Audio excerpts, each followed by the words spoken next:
تمہاری فون پر بات ہو تو اس سے کہہ دینا کہ آنے کی کوشش کرے، اور اپنی ساس سے بھی کہنا، بلکہ میری بات بھی کرا دینا۔ وہ مزید کچھ کہتی کہ عفت بھابی دروازہ کھول کر اندر جھانکتے ہوئے کہہ رہی تھیں، اماں، مہوش کے دونوں سیٹ بن کر آ گئے ہیں، کمال کہہ رہے ہیں آ کر دیکھ لیں، کوئی کمی بیشی ہو تو ابھی بتا دیں، جیولر ساتھ آیا ہے، کوئی تبدیلی کرنی ہو تو بتا دیں۔ رفیہ بیگم بیڈ سے اتر کر پیروں میں چپل ڈالتی باہر نکل گئیں۔ تم بھی آ جانا لالی، عفت بھابی ساس کے پیچھے نکلتے ہوئے لالا رخ سے کہتی گئیں۔ اس نے سر ہلا دیا۔ وہ نہا کر باہر نکلی تو سعدیہ بھابی نے لاؤنج میں گرم گرم چائے دیتے ہوئے اسے مورے کے فون کی اطلاع دی۔ تم نہا رہی تھی، انہوں نے کہا کہ بعد میں فون کر لیں گی، اماں سے ان کی بات ہو گئی ہے۔ کیا کہہ رہی تھی؟ کوئی ضروری کام تھا؟ لہجہ بھر اس کا دل مانوس سے خوف کی اتھاہ گہرائی میں ڈوبا تھا۔ نہیں، بس خیریت کے لیے کیا تھا، حمزہ سے بات کرنی تھی، مگر حمزہ بھی نہیں تھا۔ ہنا اور آفاق جا رہے تھے شاپنگ پر، اسے بھی اپنے ساتھ ہی لے گئے ہیں۔ تمہاری ساس بیچاری بڑی اداس ہو گئی ہیں لگتا ہے، کہہ رہی تھی ان دونوں کے جانے سے میرا گھر تو بالکل سونا ہو کے رہ گیا ہے۔ میں نے کہا آپ کا گھر سونا ہو گیا، مگر ہمارے گھر میں تو رونق ہو گئی ہے۔ سعدیہ بھابی یہ کہہ کر ہنستی اور اسے محبت سے تکنے لگی۔ میں نے کہا بہرحال رونق تو عارضی ہے تو وہ حویلی کی مستقل رونق۔ وہ سر جھکا کر رفیہ بیگم کے کمرے کی طرف بڑھتے ہوئے ایک آزردگی سے مسکرا دی، جو خود کسی اجڑے مزار کے بجھے ہوئے دیے کی مانند ہو، وہ کیا کسی کے گھر کی رونق ہو سکتا ہے؟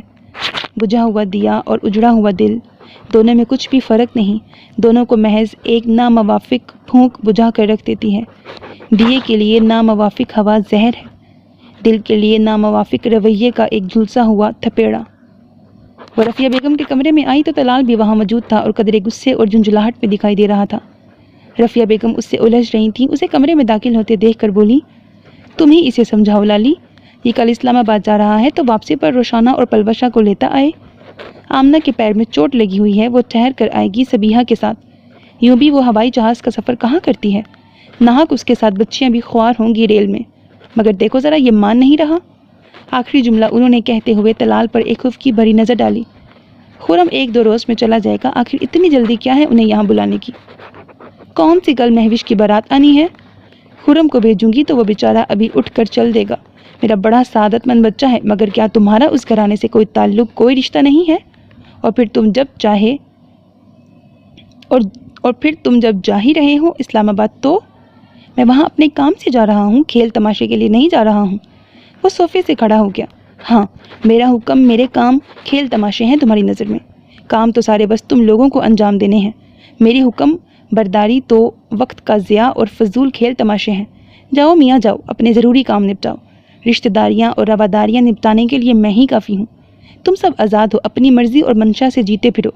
انہوں نے سخت آزردہ خاطر ہو کر زیورات کے ڈبے اٹھا کر ایک طرف پٹکے اور تخت سے نیچے اتر کر چپل پہننے لگی۔ طلال سخت قسم کی دل گرفتگی اور بے بسی محسوس کر کے رہ گیا۔ آپ سمجھتی کیوں نہیں ہے امی، وہاں سے واپسی پر بھی مجھے ہزاروں کام نپٹاتے ہوئے آنا ہے۔ اس نے کمرے سے باہر نکلتی رفیہ بیگم کا راستہ روکا۔ لالا رخ چپ چاپ بغیر کوئی مداخلت کیے کرسی پر جا کے بیٹھ گئی۔ تو جاؤ پھر نپٹاتے پھرو، میں نے کہا نا میرے فضول کاموں کے لیے تمہیں وقت نکالنے کی ضرورت ہی کیا ہے؟ وہ رکھائی سے اس کا ہاتھ جھٹک گئی۔ اچھا نا، ادھر تو آ کے بیٹھیں، بچوں کی طرح خفا ہو کر بھاگے جا رہی ہیں۔ اس نے انہیں تھام کر تخت پر بٹھا دیا۔ لالا رخ کے لبوں کی تراش میں بے ساختہ مسکراہٹ جھلکی تھی۔ اونچا لمبا مرد بالکل بچوں کی طرح کوفت زدہ ہو کر جھنجھلایا ہوا دکھائی دے رہا تھا۔ اسے مسکراتے دیکھ کر اس کی بھویں ناگواری سے تن گئی۔ تم نہیں سمجھا سکتی انہیں، کیسی بچوں کی سی ضد پکڑ کر بیٹھی ہیں؟ اب یہ لانے لے جانے کے لیے ہی رہ گیا ہوں میں، حرجی کیا ہے؟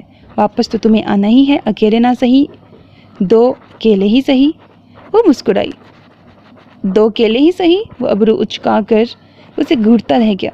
میں دراصل خرم کو بھیجنا نہیں چاہ رہی ہوں، سچی بات تو یہی ہے، تم تو جانتے ہو خرم کی زبان کے آگے خندق ہے، موقع بے موقع اس کی زبان چل پڑتی ہے، اور اصل ذرا دوسرے مزاج کا ہے۔ ناحق ماموں بھانجے میں کوئی ایسی ویسی بات ہو گئی، وہ برا مان گیا اس کے کسی مذاق کا تو، اور پھر پلبشہ کو اس کے ہمراہ بھیجنے میں تعمل ہوگا اسے۔ اب شادیاں روز روز تو نہیں ہوتی، بچیاں کچھ دن پہلے آ جائیں تو جی بھر کر ارمان نکال لیں۔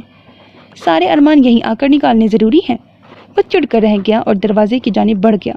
چھوڑیں امی، یہ دوسروں کے ارمانوں کی پرواہ کب ہے، چاہے وہ خاک میں مل رہے ہوں۔ لالا رخ کو اس کا گریز بہت گراں گزرا تھا۔